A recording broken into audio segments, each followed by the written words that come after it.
Hoje o Curta em Cena percorre a carreira de um grande diretor e produtor de curtas-metragens no Brasil, o artista Cavi Borges. Ele já realizou dezenas de curtas como diretor e muitos outros como produtor, além de ter criado uma das principais locadoras de filmes do Rio de Janeiro, a Cavide.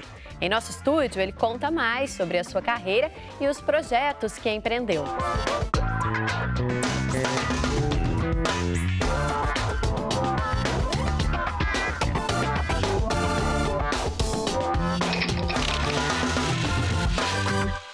Estamos aqui com Cavi Borges, que já ganhou mais de 190 prêmios entre os filmes que dirigiu e produziu. Cavi, obrigada pela presença aqui no Curta em Cena, seja muito bem-vindo. Você começou nesse mundo do cinema, na verdade, com uma locadora, né? Conta pra gente essa história. Então, eu era atleta de judô. Tive para ir para as Olimpíadas em 96, machuquei nas vésperas, tive a ideia maluca de abrir uma locadora de vídeo. Na época, ia ser uma locadora só de filmes de luta, acabou indo para um lado mais de cinema de arte. E na locadora eu comecei a conhecer as pessoas e comecei a me envolver cada vez mais com cinema, até o momento que eu comecei a querer fazer cinema também. E aí os curtas foram o primeiro momento aí. E estou aí já há 20 anos fazendo sem parar. Pois é, uma carreira longa e muito produtiva, né? A produtora Cavide produz muitos filmes, você sempre está finalizando vários filmes simultaneamente. Por que você optou por esse modelo de trabalho? Fazer uma coisa um pouco mais produtiva, ao invés de ficar dando uma atenção exclusiva só a um filme por um longo tempo? Vários motivos. Tem uma questão pessoal, né? Que eu sou uma pessoa muito ansiosa, que gosta de fazer, gosta de realizar. Mas tem o fato também de tentar viver disso, né? Viver de cinema no Brasil, ter uma produtora de cinema e viver fazendo filmes é muito difícil. Então você precisa produzir bastante para estar sempre podendo vender, distribuir. E hoje em dia, com esse meu acervo de quase 200 filmes, eu sempre vendo um filme aqui, outro ali, um ganha-prêmio. Então, de uma certa forma, eu consigo viver fazendo curtas, fazendo cinema, né? O que é muito difícil aqui no Brasil. Pois é, inclusive essa opção que você fez possibilitou que você dispensasse um pouco os editais, né? Não é um caminho que você tem muito na sua trajetória. Então, os editais, é muita gente participando, competindo, né, disputando, e é difícil de ganhar. Nesses 20 anos eu ganhei 7 vezes, que é até bastante, uma a cada 2 anos, 3 anos, mas é muito pouco para se viver disso. Então, assim, eu tento os editais, mas independente dos editais eu vou fazendo também, e sem esperar, né? Porque às vezes também é meio... você fica triste quando não ganha, você fica esperando aquela expectativa. No meu caso, eu vou fazendo. Quando ganho, eu comemoro. Quando não ganho, eu continuo fazendo. Aqui eu na Babilônia eu tô, aqui eu falo da Babilônia. E aí, hein, parceiro? Qual é, gringo? Beleza? E aí, o cara chegando agora aí? E aí, Isso Michel? aí, beleza então. Olha os pesos aí. Não tá de sal? Pegar essa agora. O resto é contigo. É. Que é moleza, malandro. Pretinho na Babilônia. E te frustra um pouco quando algum filme que você está produzindo ou está dirigindo não chega no ponto que você queria, justamente por conta desse ritmo que você escolheu? Não, então, para mim, eu aprendo cinema fazendo. Então, se o filme não ficou tão bom, por algum motivo, é normal. Eu tento, no próximo filme, não repetir o erro que eu fiz nesse. Então, cada filme que eu vou fazendo, eu vou aprendendo um pouco, vou testando outras formas de filmar, outras formas de fazer, de pensar, de viabilizar. E eu sinto que eu vou evoluindo. E hoje, já depois de tantos filmes que eu fiz, é bem mais fácil para mim conseguir fazer, identificar o que vai dar certo, o que não dá, o que funciona, como filmar. Então, para mim, é um aprendizado. E o erro faz parte. Você aprende muito mais errando do que acertando, né? E muitos dos seus filmes trazem como temática as áreas periféricas do Rio de Janeiro. Por que você tem esse interesse de retratar esse lugar? Então, eu não faço parte desse universo. Efetivamente, eu moro em Laranjeiras, zona sul do Rio de Janeiro. Só que eu me identifico muito com as pessoas desses lugares. Quando eu comecei a fazer cinema, a minha turma, né? O cinema é turma, né? Você faz uma turma e começa a fazer filmes. Acabou sendo essa galera da favela, esse pessoal da periferia, foi o pessoal que me abraçou, que eu me senti mais à vontade para realizar. Eu fiz faculdade de cinema, uma faculdade privada, mas a galera que eu me sentia bem realizando era o pessoal da favela. E acabei me juntando e fazendo uma parceria muito forte com o pessoal do Nós do Morro, do Vidigal, o pessoal da Cidade de Deus e de outras também. Também eles estavam vindo dos anos 2000, quando surgem as novas tecnologias e possibilita que essa galera comece a poder fazer seu próprio cinema também. Foi quando eu também estava começando a fazer. Então a gente meio que uniu forças e junto conseguiu realizar bastante. Vambora. Meu irmão, onde é que a mina dele mora, Val? A Val mora ali pra cima, parceiro. É a namorada dele, né? É. Vambora atrás dela. Na casa dela. Ó, aí, dá um toque pros amigos aí. Atividade, hein? Aí, B1, atividade aqui, hein? Calma aí, morador. Tranquilidade, morador. Vambora. Infelizmente, as periferias aqui do Rio de Janeiro vivem um cenário de muita violência, né? Já há muito tempo e que, inclusive, está se intensificando agora. Mas essas pessoas, elas também têm uma vontade de mostrar outras realidades do lugar onde elas vivem, né? Como que chega isso até você? Como que você trabalha essas realidades nos filmes, né, que você já fez em companhia? Então, no início eu percebia muito uma vontade, uma necessidade de botar para fora algumas coisas que incomodavam eles. Então, basicamente eram documentários com temáticas de violência, tráfico. Depois, com o tempo, eles mesmos começaram a perceber que a favela tem muitas outras coisas maravilhosas, poéticas, que não são a violência. E eles mesmos começaram a transitar para esse novo caminho e começaram a fazer filmes mostrando esse outro lado da favela, né? E aí eu acompanhei eles, o próprio curta Distração de Ivan, que mostra o subúrbio do Rio de Janeiro, o bairro de Brasília, mostra um pouco isso. Não é muito violência como o 7 Minutos, que foi um outro curta que eu fiz com o pessoal da Cidade de Deus. Então, assim, eu acho que foi um caminho normal de aprendizagem também, de evolução. A Distração do Ivan teve uma projeção internacional muito grande, né? Foi um filme de vocês de bastante sucesso. Como que você recebeu isso e esse sucesso no exterior de ver um filme que fala de uma realidade tão particular aqui do subúrbio do Rio de Janeiro? Então, eu nunca imaginei que ele fosse funcionar para fora do Brasil. Eu achei que ele era um filme muito brasileiro, muito carioca, inclusive. E aí, quando a gente escreveu no Festival de Cannes, que é um festival, talvez o maior festival de cinema do mundo, eu escrevi assim, totalmente já achando que não fosse rolar, né? Que é tão concorrido. E quando eu recebi o e-mail dizendo que o filme ia passar lá, assim, eu nem acreditei. E a partir daí, o filme foi descoberto pelo mundo. Comecei a ser convidado para festivais do mundo inteiro e o filme até hoje roda muito, assim, muito legal. E percebendo o ponto de vista do estrangeiro para o filme, é interessante que cada um vê de uma forma, enxerga de uma maneira.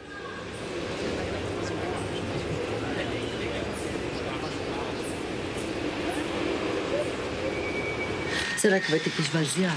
Olha, eu tô tentando. Tem uns brinquedos lá no fundo. Olha quem chegou. Ivan, meu filho, vem aqui. Viu quanto brinquedo estava na cisterna? Eu sei, foi eu que joguei. Ah, foi você, é? Deixa seu pai saber disso.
27 minutos. Como que foi para fazer aquela filmagem, plano de sequência direto? Como que vocês se prepararam para tudo dar certo no final? Então, a gente teve vários problemas. Assim, primeiro, por exemplo, que a gente queria filmar numa favela. E usar armas, filmar numa favela era perigoso. Então, tinha que encontrar uma favela que não tinha tráfico. Segundo, os roteiristas queriam que o filme fosse filmado à noite, na madrugada. E a gente não tinha equipamento de luz para iluminar a favela. Então, a gente teve que filmar num horário no anoitecendo para justificar e parecer que era na madrugada.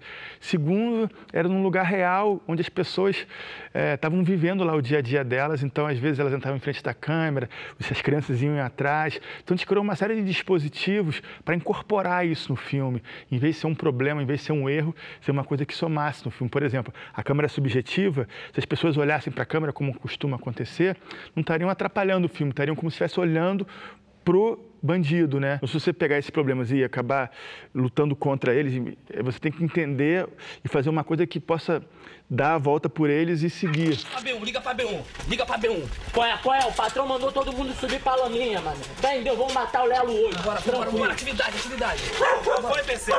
Qual foi, maluco? Eu tô te procurando desde cedo, meu parceiro. Qual é, patrão? Respeita aquele bagulho, tá ligado? Qual é, patrão? Aquele bagulho do baile funk, tá ligado? Já falei o cara da equipe já. Já falei o cara da equipe já, irmão. Então, tipo, como os caras tá bolado, meio que isso vão brotar aí, tá ligado? Os caras tá com medo, os caras da equipe, tá ligado? Irmão, ó, eu já dei o arrego. Se os caras não aceitarem, vou trocar tiro com polícia. É possível, na sua opinião, solucionar essa questão da falta de dinheiro? Que estratégia que você costuma usar? Então, eu procuro falar que quanto menos dinheiro você tem, mais parceiros você precisa ter, inversamente proporcional. Então, assim, quando você não tem grana, você precisa ter pessoas, amigos, parceiros, tanto de pessoas, câmera, atores, quanto depois empresas de finalização, equipamento de filmagem. Então, eu criei uma rede de parceiros, de pessoas que eu ajudei, que hoje me ajudam. Então, a gente consegue transformar filmes que às vezes custam 100 mil, fazer com 10 mil, um filme que custa 10 mil, fazer com 2 mil. E isso muito usando essa rede colaborativa, né? Para você, que consegue fazer uma produção muito intensa e já criou essas formas de distribuir melhor seus filmes, você também teve que criar estratégia para ter uma melhor visualização desses filmes. O que você está fazendo para os seus curtas, principalmente, terem mais saída? Entendi. Então, o meu problema inicial era produzir. Depois que eu comecei a fazer os filmes, eu falei, e agora? O que eu vou fazer com esses filmes? Aonde eu vou passar? Como é que eu vou fazer eles chegar nas pessoas? E comecei a estudar e pesquisar novas formas de distribuição. Curta-metragem hoje, basicamente, é exibido nos festivais de cinema, de vez em quando na TV, alguns programas como esse e tal, mas é difícil, é pouco para dar conta de tanto filme. Então, comecei a pensar novas estratégias, como, por exemplo, cineclubes, como, por exemplo, eu criei um projeto chamado Curtas na Prateleira. Eu reuni curtas em DVDs e comecei a distribuir em locadoras, bibliotecas, pontos de cultura, cineclubes, para exibição gratuita dos filmes. Comecei a juntar curtas e transformar em longas para exibir nos cinemas. Eu faço de tudo. Agora tem a internet, né, que facilita, tem o YouTube, tem os portais, tem os VODs, tem o porta-curtas. Tem vários projetos acontecendo aí que você tem que estar sempre ligado. Eu estou sempre antenado, pesquisando, e que eu aproveito para divulgar e fazer meus filmes rodarem o máximo possível. Agora a gente vai para um breve intervalo, mas antes você vai conferir um trecho de um filme do Cavi Borges. Mas na volta a gente continua essa conversa aqui no nosso estúdio. Até já!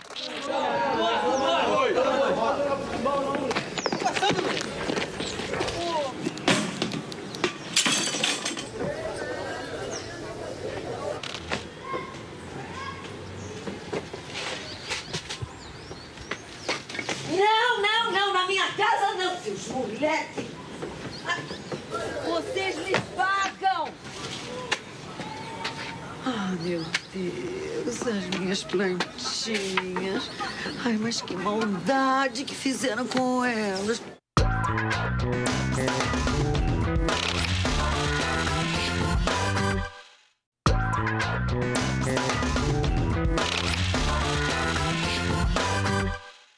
A gente está de volta com Curta em Cena e seguimos conversando com o Cavi Borges, que é cineasta e criador da Cavídeo, uma locadora, produtora e distribuidora de filmes. Cavi, a gente estava falando do seu projeto do Curta na Prateleira. Como que ele começou e que resultado que você teve até então?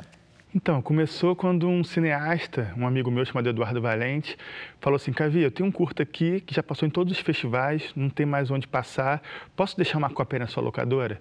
E aí eu falei, pô, que legal. Aí deixei e disponibilizei gratuitamente, a pessoa podia pegar de graça, o cara pegava um filme brasileiro e podia levar um curta. Isso começou a ser tão divulgado que começaram várias pessoas deixarem lá. Quando eu vi, eu tinha uma quantidade enorme de filmes já de curtas-metragens e comecei a reunir em coletâneas, em DVDs de coletâneas, que era mais fácil o cara alugar um DVD com 10 do que só um filme. E aquilo foi crescendo, virou esse projeto Curtas na Prateleira. Ele começou inicialmente só no Rio, passou a ser no Brasil inteiro, e eu acabei ganhando um prêmio por causa desse projeto, que era um prêmio de jovem empreendedor do cinema brasileiro. Eu fui representar o Brasil na Inglaterra, apresentando esse projeto, propondo distribuir filmes brasileiros na Inglaterra e filmes da Inglaterra no Brasil. Acabei ficando em segundo lugar, mas foi ótimo, assim, eu conheci muita gente, foi muito legal e divulguei bastante projeto. Pois é, essa palavra empreendedor parece que define muito, né, o seu modo de olhar as coisas que você faz, né, e de agir. Como você acha que isso contribuiu para que o seu trabalho, que ele também é artístico, ele também é um trabalho subjetivo, ele desse tantos resultados práticos? Então, eu acredito muito que hoje em dia, no Brasil principalmente, não dá para você só ser o artista, você ser só o diretor. Senão você vai e para um momento.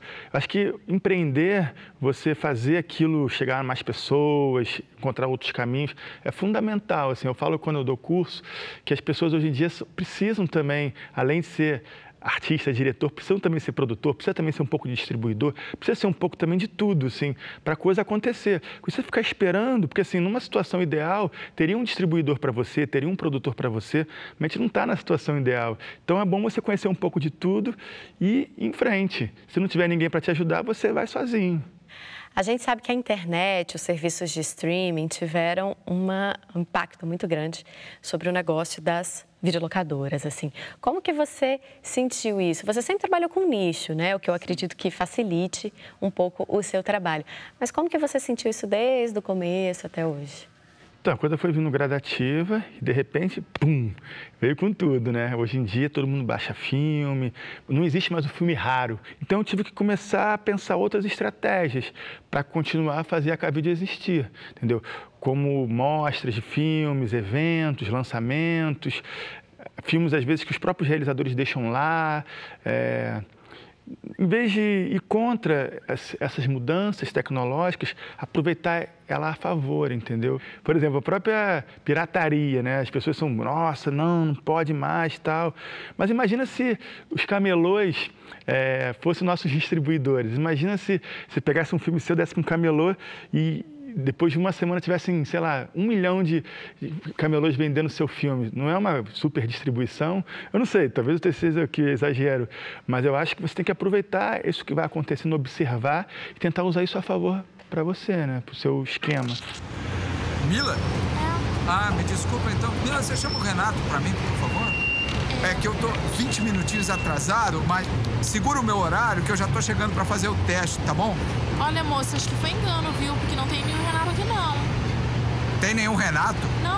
Eu até sou produtora de elenco, mas eu tô trabalhando num teste lá no centro. É esse? Teste da NET? Não, teste da Coca-Cola. Você realiza isso, as próprias mostras, né, no espaço da Cavide, mas também participa de muitos festivais, já ganhou dezenas de prêmios ao longo desses anos. Qual a importância que isso teve para a continuidade da sua produtora e também para estimular você a continuar produzindo? Na verdade, os festivais de cinema, no início eu ficava muito feliz, assim, ganhei um prêmio e tal, ficava me achando, mas no fundo aquilo é só um estímulo, né? Ganhar um prêmio não representa nada. Acho que o maior prêmio é você poder exibir seu filme e poder conhecer outros realizadores. A melhor coisa do festival é isso, você viaja para um estado, conhece outros realizadores de outros estados, de outros lugares que fazem outros filmes ou fazem filmes parecidos com os seus. Essa troca de informações, de experiência, eu acho que é muito rico. E você sempre volta de um festival empolgado, querendo fazer filme, com novas ideias. Então, acho que essas viagens, esses eventos, esses percursos são muito enriquecedores e você aprende muito também participando deles, assim, sabe? Você produz curta, mas também produz longa, né? Qual a diferença para você de um para outro, afetiva mesmo? Então, muita gente fala que o curta é a escola para o longa. Eu não concordo muito com isso. Eu acho que são dois formatos totalmente diferentes. Quando eu fazia só curta, que eu me especializei ali no formato, no jeito de pensar, no jeito de fazer, quando eu fui fazer um longa, parecia que eu estava começando do zero, e estava. Porque você precisa reaprender o tempo do filme, o pensamento, o roteiro, o jeito de pensar, de fazer. Então, eu acho que um ajuda o outro. Eu acho que talvez o curta seja um formato bom para você experimentar, para você se arriscar mais, porque é mais rápido, é mais barato, é mais simples, você pode fazer mais. Enquanto o longa demora mais, a produção é maior, envolve mais pessoas. Então, no longa, difícil você arriscar tanto como você pode arriscar no curta. Mas eu acho que são dois formatos diferentes e para você fazer os dois, você tem que estudar muito e pesquisar cada um deles. Porque não é só o tempo a diferença, né? São várias coisas, várias linguagens, vários pensamentos envolvidos. Então, foi um momento que quando eu passei para o longa, de começar do zero de novo e começar como se estivesse começando a primeira série da escola de cinema para fazer longa. Hoje em dia eu transito nos dois formatos. Eu gosto muito de curta, eu gosto muito de longa. Na verdade, assim, o que pintar eu vou fazendo. Esse ano, por exemplo, eu fiz 5 curtas e um longa. Então eu acabei fazendo mais curtas do que longa.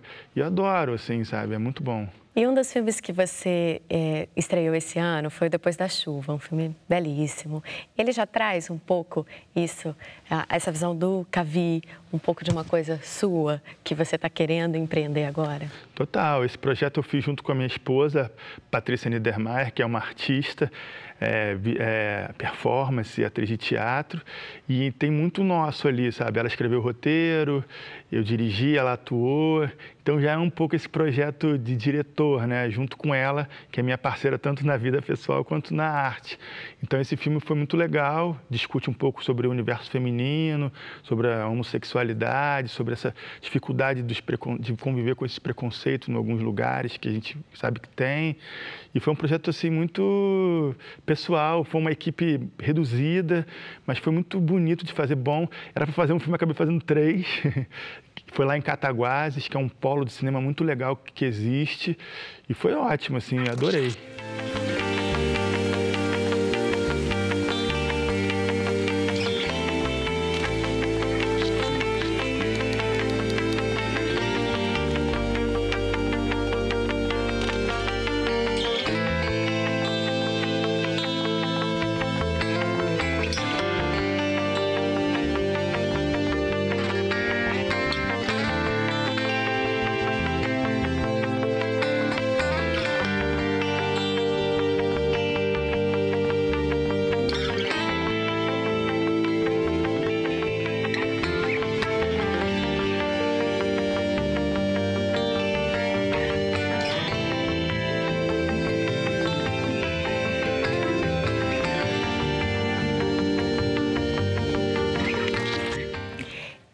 Por outro lado, você teve um filme de grande projeção que foi o documentário sobre a Cidade de Deus, 10 anos depois.